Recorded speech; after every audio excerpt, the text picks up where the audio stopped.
नमस्कार बच्चों, स्वागत है आपका हमारे YouTube चैनल पवन लर्निंग जोन पर। आज हम एक महत्वपूर्ण विषय के बारे में जानेंगे, गैस क्राइसिस 2026। तो बच्चों, क्या आप तैयार हैं? चलिए शुरू करते हैं। तो बच्चों, जरा कल्पना कीजिए, आप सुबह उठते हैं, चाय बनाने के लिए रसोई में जाते हैं, गैस का नॉब घुमाते हैं और गैस जलती ही नहीं है। अरे बाप रे, ये तो किसी बुरे सपने जैसा है। बिल्कुल। और आपको पता चलता है कि ये सिर्फ आपके घर की बात नहीं है, पूरे मोहल्ले, शहर और देश की गैस खत्म होने की कगार पर है। हम आज इसी वैश्विक गैस संकट 2026 की बात कर रहे हैं। हाँ, और ये कोई किताबी या सिर्फ आर्थिक मुद्दा नहीं है, ये सीधे तौर पर हमारी जो भारतीय रसोई की संप्रभुता है ना, उस पर मंडराता हुआ एक बड़ा खतरा है। सही कहा आपने। संप्रभुता यानी हमारी आजादी, हमारे घरों में आराम से खाना पकने की जो स्वतंत्रता है, आज उस पर एक बहुत बड़ा अंतर्राष्ट्रीय संकट आ खड़ा हुआ है। एकदम सही। और अगर हम इसके कारणों की गहराई में जाएं, तो बच्चों ध्यान दीजिए, इस पूरे भयंकर संकट की असली जड़ एक बहुत ही छोटी सी भौगोलिक जगह है। अच्छा, वो कौन सी जगह है? इसे हॉर्मोज जलडमरू मध्य कहते हैं, अंग्रेजी में स्ट्रेट ऑफ हॉर्मोज।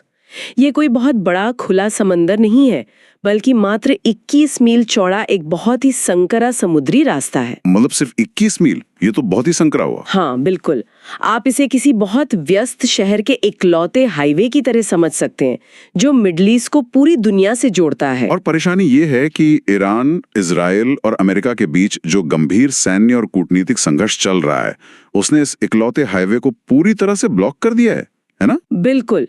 और इसी वजह से ये सिर्फ ईंधन की कमी का मामला नहीं रह गया है, बल्कि ये सीधे सीधे हमारी राष्ट्रीय ऊर्जा सुरक्षा पर एक बहुत बड़ा रणनीतिक प्रहार है। यहीं पर भारत के लिए खतरे की सबसे बड़ी घंटी बजती है। अगर हम कुछ आंकड़ों पर गौर करें, तो भारत अपनी कुल एलपीजी खपत का लगभग 62% हिस्सा बाहर से आयात करता है। अरे वाह, 62%! मतलब हमारे देश में जलने वाले हर 100 सिलेंडरों में से 62 विदेशों से आते हैं। हाँ, और सबसे डरावनी बात तो ये है कि इस आयात का 90% हिस्सा उसी होर्मुज मार्ग से होकर गुजरता है। वही मार्ग जो अब युद्ध के कारण बंद हो चुका है। हमारी सप्लाई लाइन तो एक झटके में ही कट गई है। सच में ये स्थिति बहुत गंभीर है। और इसी बीच ना, अंतर्राष्ट्रीय व्यापार का एक बहुत बड़ा कानूनी शब्द बार बार सामने आ रहा है, फोर्स मेजोर। फोर्स मेजोर, इसे आसान भाषा में समझते हैं, ये आखिर है क्या? हाँ, मान लीजिए आपने किसी शादी के लिए टेंट वाले को पैसे दिए हैं, लेकिन अचानक शहर में भयंकर बाढ़ आ जाए और वो टेंट ना लगा पाए, तो क्या आप उस पर जुर्माना लगा सकते हैं? बिल्कुल नहीं, क्योंकि बाढ़ तो इंसान के नियंत्रण से बाहर है। एकदम सही। व्यापार के नियमों में इसी को फोर्स मेजोर कहते हैं। और इसी नियम का फायदा उठाकर कतर और सऊदी अरामको जैसे दुनिया के सबसे बड़े गैस सप्लायर्स ने भारत को बिना कोई पेनल्टी दिए गैस की आपूर्ति रोक दी है। अरे बाप रे! और हालात इतने खराब हैं कि वर्तमान में भारत के 22 विशाल तेल और गैस टैंकर उसी खाड़ी क्षेत्र में फंसे हुए हैं। वो ना तो गैस लाद पा रहे हैं और ना ही वहां से वापस लौट पा रहे हैं। ये तो है। और यहीं पर ना एक और बात दिमाग में आती है कि अगर बाहर से गैस आना बंद हो गई है, तो क्या हमारे पास खुद का कोई आपातकालीन बैकअप नहीं है? यही तो हमारी सबसे बड़ी संरचनात्मक खामी है। हमारे पास सीमित रणनीतिक भंडार हैं। अगर कच्चे तेल की बात करें, जिससे पेट्रोल डीजल बनता है, तो उसका हमारे पास 60 दिन का सुरक्षित भंडार है। 60 दिन का कच्चे तेल का भंडार। लेकिन एलपीजी का क्या? एलपीजी को स्टोर करना बहुत मुश्किल और महंगा काम है। इसे बहुत ज्यादा प्रेशर में लिक्विड रूप में रखना पड़ता है। इसलिए एलपीजी का हमारे पास केवल 5 से 10 दिन का ही फंक्शनल बफर मौजूद है। सिर्फ 5 से 10 दिन? ये तो बहुत ही डरावना सच है। हाँ, हालांकि सरकार ने साल 2025 में हिंदुस्तान पेट्रोलियम के जरिए मंगलुरु में एक बहुत बड़ी भूमिगत गुफा बनाई थी, ताकि गैस स्टोर की जा सके। लेकिन हमारे देश की आबादी और गैस की जो हर दिन की मांग है, उसके आगे वो मंगलुरु का भंडार भी बहुत कम साबित हो रहा है। बिल्कुल। और जब बाजार में किसी चीज की सप्लाई कम होती है और मांग बहुत ज्यादा, तो सीधा असर कीमतों पर पड़ता है। इसी से पैदा हुए हैं आर्थिक झटके और आसमान छूती कीमतें। हाँ, और समुद्र में जो जहाज जलते हैं, उनका जो बीमा होता है ना, जब वो युद्ध क्षेत्र से गुजरते हैं, तो बीमा कंपनियां वॉर रिस्क प्रीमियम वसूलती हैं। और आपको पता है इस प्रीमियम में कितनी वृद्धि हुई है? पूरे 1000% का अभूतपूर्व उछाल आया है। 1000%? मतलब अगर प्रीमियम 100 रुपए था, तो वो रातों रात 1000 रुपए हो गया। सही कहा। और जहाज कंपनियां ये पैसा अपनी जेब से थोड़ी भरेंगी, उन्होंने इसे ट्रांसपोर्टेशन कॉस्ट में जोड़ दिया। और इसके 3 बहुत ही विनाशकारी परिणाम हुए हैं। पहला तो ये कि माल ढुलाई का खर्च बहुत ज्यादा बढ़ गया। दूसरा, घरेलू गैस की कीमतों में ऐतिहासिक उछाल आ गया। और तीसरा असर जो हम आम लोग झेल रहे हैं, शहरों में जो गैस वितरण का काम 1 या 2 दिन में हो जाता था, आज गैस की डिलीवरी में 7-7 दिनों की देरी हो रही है। मतलब लोग बुकिंग करके 1 हफ्ते तक इंतजार कर रहे हैं। अगर हम मार्च 2026 के गैस कीमतों का डेटा देखें तो दिल्ली में मूल्य वृद्धि की तस्वीर साफ हो जाती है। हाँ, 14.2 किलो वाला जो सामान्य गैर सब्सिडी घरेलू गैस सिलेंडर है, उसकी कीमत 913 रुपए हो गई है। सीधे 60 रुपए की वृद्धि। लेकिन कमाल की बात यह है कि ये 913 रुपए भी उसकी असली कीमत नहीं है। मार्केट पैरिटी यानी असली लागत तो लगभग 987 रुपए है। मतलब तेल कंपनियां और सरकार अभी भी प्रति सिलेंडर नुकसान सह रही हैं, ताकि जनता पर ज्यादा बोझ न पड़े। घरेलू गैस पर तो सरकार ढाल बनी हुई है, लेकिन कमर्शियल सेक्टर का तो बुरा हाल है। 19 किलो वाला कमर्शियल सिलेंडर उछलकर 1883 रुपए का हो गया है। बाप रे, सीधे 114 रुपए 50 पैसे का उछाल। जो ढाबे वाले हैं, रेस्टोरेंट वाले हैं, उनका तो पूरा बिजनेस ही इस पे टिका है। उनकी तो कमर ही टूट गई होगी। हाँ बिल्कुल। और यहाँ एक अच्छा प्रश्न है, क्या गरीबों पर भी इसका असर पड़ा है? देखिए, सीधे तौर पर कीमत का असर तो नहीं पड़ा है। जो 14.2 किलो का PMUI यानी उज्ज्वला योजना वाला सिलेंडर है, उसकी कीमत सरकार ने अभी भी 613 रुपए ही रखी है। मतलब सरकार ने उन पर इस वृद्धि का बोझ नहीं डाला है। हाँ, लेकिन असली समस्या कीमत नहीं, असली समस्या है उपलब्धता। गैस की आपूर्ति में 40 से 50% की जो भारी गिरावट आई है ना, उसने पूरे सिस्टम को पंगु कर दिया है। सही बात है। कीमत कम होने का क्या फायदा जब गैस ही नहीं मिल रही? टियर 2 शहरों की हालत देखिए। कानपुर और रांची जैसे शहरों में सड़कों पर गैस रिफिल कराने के लिए किलोमीटर लंबी कतारें लगी हुई हैं। लोग अपने काम धंधे छोड़कर पूरा दिन सिर्फ एक सिलेंडर के लिए लाइनों में खड़े हैं। और महानगरों का हाल तो और भी बुरा है। कोलकाता को ही ले लीजिए। कोलकाता में क्या हो रहा है? वहां गैस की इतनी भारी कमी है कि CNG की सख्त राशनिंग करनी पड़ी है। बसें, टैक्सियां और ऑटो को गैस नहीं मिल रही, जिससे पूरी परिवहन व्यवस्था ठप हो गई है। अरे बाप रे। और अगर दक्षिण भारत की बात करें तो वहां का हॉस्पिटैलिटी उद्योग तो एकदम चरमरा गया है। हाँ, हमने 1883 रुपए वाले कमर्शियल सिलेंडर की बात की थी। उसका असर ये हुआ है कि तमिलनाडु में करीब 10,000 रेस्टोरेंट हमेशा के लिए बंद होने के कगार पर हैं। और आंध्र प्रदेश तथा बेंगलुरु के बड़े बड़े होटलों में तालाबंदी की नौबत आ गई है। ये तो सच में पूरी अर्थव्यवस्था को हिला देने वाला संकट है। और इन सब के बीच एक और बड़ी खामोश त्रासदी जन्म ले रही है। इसे समय की गरीबी कहा जा रहा है, यानी टाइम पॉवर्टी। टाइम पॉवर्टी मतलब जब ग्रामीण इलाकों में LPG नहीं पहुंच रही तो महिलाओं को फिर से लकड़ियां और उपले बीनने के लिए जाना पड़ रहा है। वापस से बायोमास की ओर लौटना पड़ रहा है। बिल्कुल। जो महिला पहले 15 मिनट में गैस पर खाना बना लेती थी, अब वो दिन के 4-5 घंटे सिर्फ लकड़ी बीनने में बर्बाद कर रही है।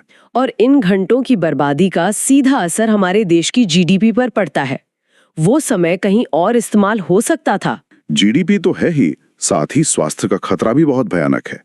स्वच्छ ईंधन ना मिलने से और चूल्हे के धुएं की वजह से महिलाओं के स्वास्थ्य पर बहुत गंभीर खतरा उत्पन्न हो गया है। सच में सालों की मेहनत से जो स्वास्थ्य सुविधाएं सुधरी थीं, वो सब पीछे खिसक रही हैं।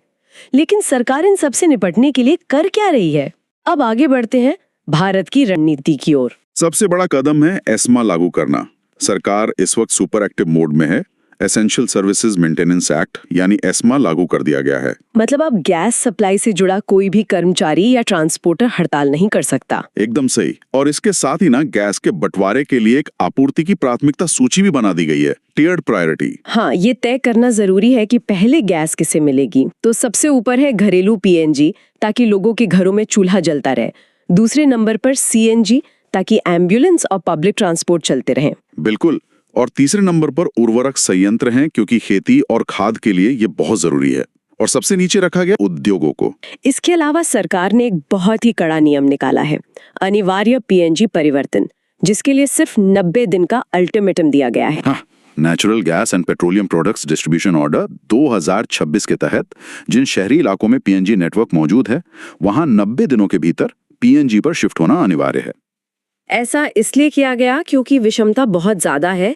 आज भी एलपीजी इस्तेमाल करने वाले 33 करोड़ हैं, जबकि पीएनजी इस्तेमाल करने वाले सिर्फ 1 करोड़ 62 लाख। सरकार का लक्ष्य है कि तुरंत 60 लाख शहरी उपभोक्ताओं को पीएनजी पर लाया जाए ताकि उनके खाली सिलेंडर ग्रामीण इलाकों में भेजे जा सकें। ये बहुत अच्छा कदम है, लेकिन बुकिंग को लेकर भी तो लोगों में बहुत घबराहट है ना, लोग पैनिक बुकिंग कर रहे हैं। बिल्कुल, जिनके पास आधी गैस बची है वो भी नई बुकिंग कर रहे हैं। इसे रोकने के लिए एसेंशियल कमोडिटीज एक्ट 1955 के तहत कड़े नियम लागू किए गए हैं।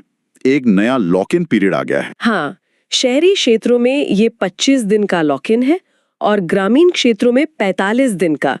इसे आसान भाषा में समझते हैं, अगर आपने आज सिलेंडर लिया तो शहर में 25 दिन तक आप नया सिलेंडर बुक ही नहीं कर सकते। और गांव में 45 दिन तक। ये इसलिए किया गया ताकि जमाखोरी रुके और कालाबाजारी करने वाले फायदा न उठा सकें। ये तो हो गई देश के अंदर की बात, लेकिन अंतर्राष्ट्रीय स्तर पर भी भारत ने आपूर्ति विविधीकरण की तरफ बड़ा कदम उठाया है। हमने खाड़ी देशों पर निर्भरता कम करने के लिए दक्षिण अमेरिका के देश अर्जेंटीना के साथ रणनीतिक साझेदारी की है। अर्जेंटीना, वो तो भारत से लगभग 20,000 किलोमीटर दूर है। वहां से गैस लाना तो बहुत बड़ा चैलेंज होगा। बिल्कुल चैलेंज है, लेकिन भारत की कूटनीतिक दृढ़ता देखिए। आंकड़े बताते हैं कि पूरे 2025 में वहां से सिर्फ 22,000 टन आयात हुआ था। और इस संकट के बाद 2026 की पहली तिमाही में ये 50,000 टन हो गया है। ये सच में एक बहुत बड़ा और ऐतिहासिक कदम है। और राहत की बात यह है कि अर्जेंटीना के राजदूत ने भी आश्वासन दिया है कि वो भारत की ऊर्जा जरूरतें पूरी करने के लिए पूरी तरह तैयार हैं। लेकिन इतनी दूर से आने वाली गैस महंगी तो होगी, तो उन गरीब लोगों का क्या होगा जो उज्ज्वला योजना से जुड़े हैं? उनके लिए सरकार ने एक सुरक्षा कवच तैयार किया है।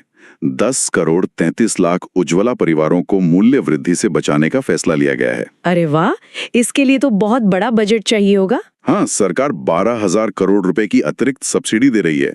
और सबसे अच्छी बात यह है कि ये पैसा सीधे डीबीटी तंत्र के माध्यम से उनके बैंक खातों में जा रहा है। मतलब बीच में कोई बिचौलिया नहीं है। ये तो बहुत बड़ी राहत है। अगर हम इस पूरी चर्चा के निष्कर्ष की बात करें तो भविष्य की राह क्या है?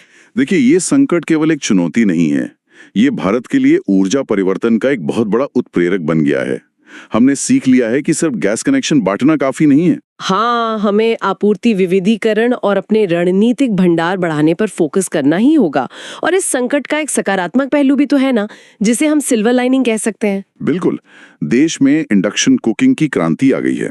लोग तेजी से बिजली वाले चूल्हों की तरफ बढ़ रहे हैं। और सौर ऊर्जा पर आधारित रसोई उपकरणों की मांग में भी भारी तेजी आई है। नए नए नवाचार हो रहे हैं इस क्षेत्र में। सही बात है, लेकिन जब तक हम पूरी तरह से उन पे शिफ्ट नहीं हो जाते, उपभोक्ताओं के लिए एक महत्वपूर्ण संदेश है: सतर्क रहें, सुरक्षित रहें। हाँ, कालाबाजारी से बचने के लिए नागरिकों को अपने स्तर पर भी योगदान देना होगा। सबसे पहला नियम, गैस की बुकिंग केवल डिजिटल प्लेटफॉर्म के माध्यम से ही करें।